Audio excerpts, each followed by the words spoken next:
अस्सलामुअलैकुम viewers, welcome to new session. मैं advocate Abdul Halim आज आपके सामने हाजिर हुआ हूँ एक नए टॉपिक के साथ। आज हम फैमिली कोर्ट्स के हवाले से या फैमिली कोर्ट्स में जो एग्रीव्ड पर्सन होता है या हस्बैंड है या वाइफ है, तो वो जब दावा फाइल करता है तो उसके साथ कौन कौन से वो डॉक्यूमेंट्स प्रोवाइड कर सकता है अपने दावा फाइल करने के लिए, अपनी पिटीशन फाइल करने के लिए दूसरी पार्टी के खिलाफ। सबसे पहले निकाहनामा होगा।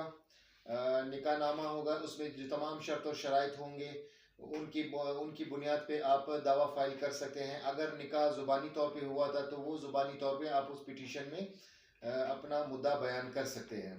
सेकंड, आपको एक CNIC की कॉपी प्रोवाइड करनी होगी। जो भी फरीक दावा फाइल कर रहा है, चाहे वो हस्बैंड है या वाइफ है, वो CNIC की कॉपी प्रोवाइड करनी पड़ेगी।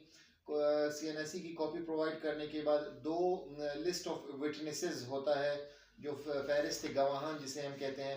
वो फहरिस्त गवाहान में आप अपने गवाहान जो प्राइवेट विटनेसेस हैं और ऑफिशियल विटनेसेस हैं, ऑफिशियल विटनेसेस या किसी डॉक्यूमेंट को एग्जिबिट कराने के लिए, कोर्ट के रिकॉर्ड पे लाने के लिए, उसकी हद तक कोई गवाह अगर आप पेश करना चाहते हैं तो उस लिस्ट में उसको मेंशन कर सकते हैं। फिर उन विटनेसेस की हल्फिया बयानात होंगे। हल्फिया बयानात ड्यूली अटेस्टेड होंगे और वो ऑन ओथ होंगे जो आप सबमिट कराएंगे। और एक मोस्ट इम्पॉर्टेंट डॉक्यूमेंट जिसके बगैर आपने जो वकील अपॉइंट किया होगा वो बात भी नहीं कर सकता, जिसे हम अटॉर्नी या वकालतनामा साइन करके आप देंगे, जिससे आपके वकील को पावर्स मिलेंगे कि आपके बिहाफ पे वो अदालत में आपकी केस की पैरवी कर सके। इन सब डॉक्यूमेंट्स के बाद अगर कोई बच्चा उस शादी से या उस वेडलॉक से कोई अगर बच्चा है तो उस बच्चे की बर्थ सर्टिफिकेट या बे फॉर्म अनेक्स करना ज़रूरी है। और अगर आप डाउरी अमाउंट या डाउरी आर्टिकल्स जो जहेज का सामान होता है उनके लिए अगर आपने फैमिली कोर्ट से रुजू किया है तो उन चीज़ों की रसीदात वगैरह लगानी बहुत ज़रूरी है। उनकी एक लिस्ट बनाएंगे और उस लिस्ट को उस दावे के साथ अनेक्स करेंगे।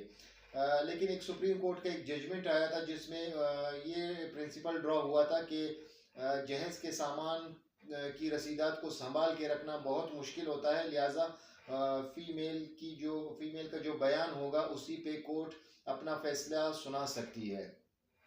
तो ये तमाम तरह जो डॉक्यूमेंट्स थे, और एक ये अनेक्स करेंगे। और एक इस चीज़ में होगा कि फ़ीमेल्स कंफ्यूज हो जाती हैं या मेल कभी कंफ्यूज हो जाता है कि वो दावा कहाँ पे फाइल करना होगा।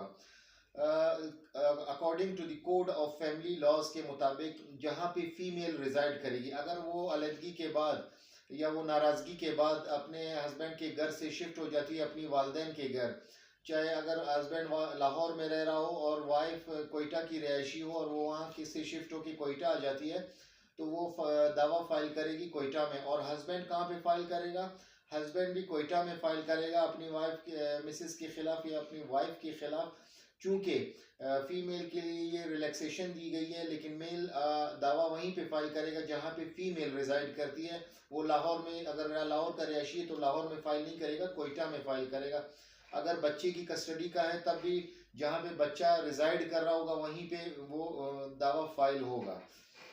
तो ये तमाम तर लीगल एस्पेक्ट्स थी एक फैमिली सूट फाइल करने के लिए, फैमिली कोर्ट से रुजू करने के लिए। तो अगर कोई सजेशन है तो प्लीज़ कमेंट में ज़रूर सजेस्ट कीजिएगा कि कैसे मज़ीद इम्प्रूव किया जाए।